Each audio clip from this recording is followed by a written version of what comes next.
Tudo bom, gente? Aqui é a Luana Joplin e eu tô aqui para mais um resumo de livro.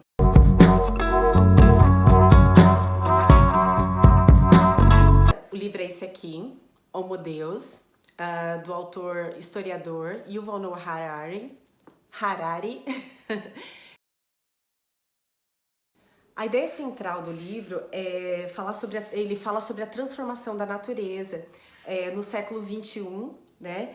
Onde a inteligência está se desacoplando da consciência. Vamos pegar aí os algoritmos do Google. Ele tem tanta informação em relação a nós que os algoritmos eles conseguem identificar os nossos desejos, as nossas vontades muito antes de nós mesmos e jogar pra gente. E o autor Yuval Noah Harari, ele fala que esse excesso de informação, essa tecnologia tão avançada, ela pode acabar transformando o significado do ser, né? O significado da existência do Homo sapiens. Esse livro, Homo Deus, ele é uma continuação do livro Sapiens. E no livro, só um resuminho assim, no livro Sapiens ele conta 75 mil anos de história, né, do Sapiens, e ele deixa bem claro no livro que nós somos um acidente, né, um acaso da evolução. Ele fala um pouquinho sobre a nossa evolução, né, toda a história da evolução do Sapiens até ao século XXI. E já nesse livro, o Homo Deus, ele faz uma narrativa sobre tudo que estaria por vir, como se fosse uma previsão do futuro. Mas, é lógico, né, a previsão que ele faz são suposições baseadas em estudos científicos. Ele não faz assim, isso vai acontecer e puf. Não, ele se baseia em estudos científicos de situações do hoje, e uma dedução a partir desses estudos para o que possa acontecer amanhã. Ele divide o livro em 3 partes, né? A primeira parte, ele fala um pouquinho sobre a agenda humana, essa nova narrativa, né? Como essa releitura do Homo sapiens a partir da tecnologia, da nanotecnologia, das redes sociais. Ele fala um pouquinho sobre a busca pela imortalidade, a busca pela juventude, tudo isso que tem sido estudado e aprimorado pela nanotecnologia. Ele também fala, uma das coisas que eu achei muito interessante, a busca pela felicidade. É como se fosse uma felicidade constante e mútua, né? A nossa busca pela felicidade ininterrupta. Eu, como historiadora, no começo, quando li esse livro, fiquei assim, achei, nossa, mas como, né? O cara usar da ciência para fazer uma previsão. Mas tudo que ele fala faz muito sentido, assim, eu inclusive, acho que ele deveria ser muito aplaudido em relação a esse livro, porque ele foi muito ousado, né? Pode ser que não aconteça nada disso que ele falou, mas a forma como ele faz esses estudos, tudo indica, como por exemplo, uma das coisas que ele fala sobre as transformações sociais quando houvesse a pandemia X, né? Porque esse livro foi escrito em 2015 e hoje a gente está vivendo essa pandemia X, né? E as transformações sociais que estamos vivendo por conta dessa pandemia tem a ver com essa futurologia que ele fez em 2015 e que está acontecendo já agora. O autor ele define 3 tipos de humanismo: o humanismo socialista, o humanismo liberalista e o humanismo nazifascista.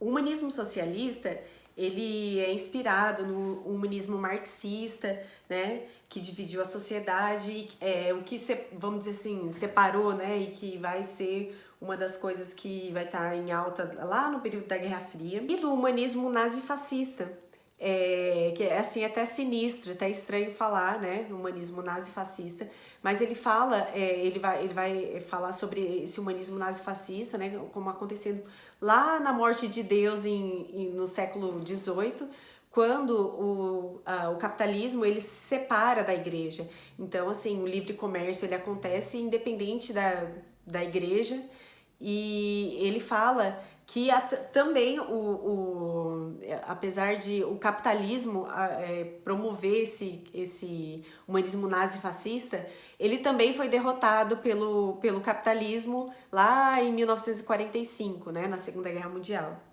Ele também fala do fim desse humanismo liberal.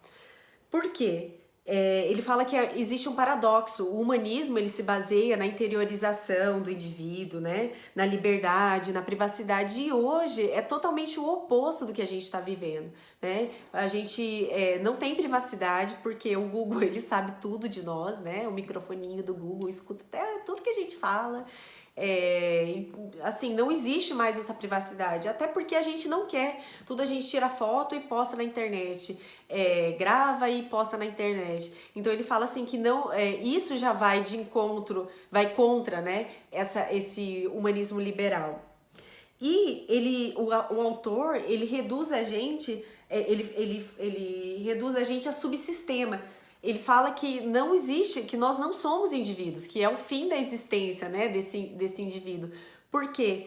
Porque a gente é divisível, a gente virou subsistema, produto do sistema que nós criamos.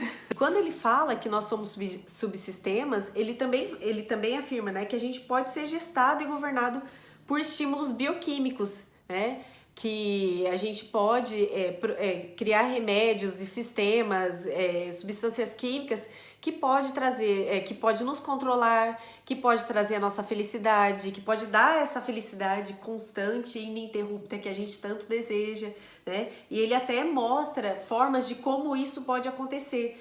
Parte do livro que eu achei bastante interessante, lá na página 398, ele fala: a ciência está convergindo para um dogma que abrange tudo que diz que os organismos são algoritmos e a vida um processamento de dados. É interessante como ele fala a questão dos algoritmos, que eles têm essa capacidade, né, de identificar quem somos a partir, né, das nossas pesquisas, das nossas fotos, dos nossos diálogos, do que a gente escreve, né, do que a gente fala no microfone para enviar mensagem. E que a partir daí eles acabam sabendo, identificando os nossos desejos e sabendo de uma certa forma quem somos. No livro Sapiens ele deixa uma reflexão para nós: será que a nossa espécie está chegando ao fim? E nesse aqui ele faz também uma reflexão. São 3 perguntas que eu quero deixar para vocês. Será que os organismos são apenas algoritmos e a vida apenas processamento de dados? O que é mais valioso, a inteligência ou a consciência?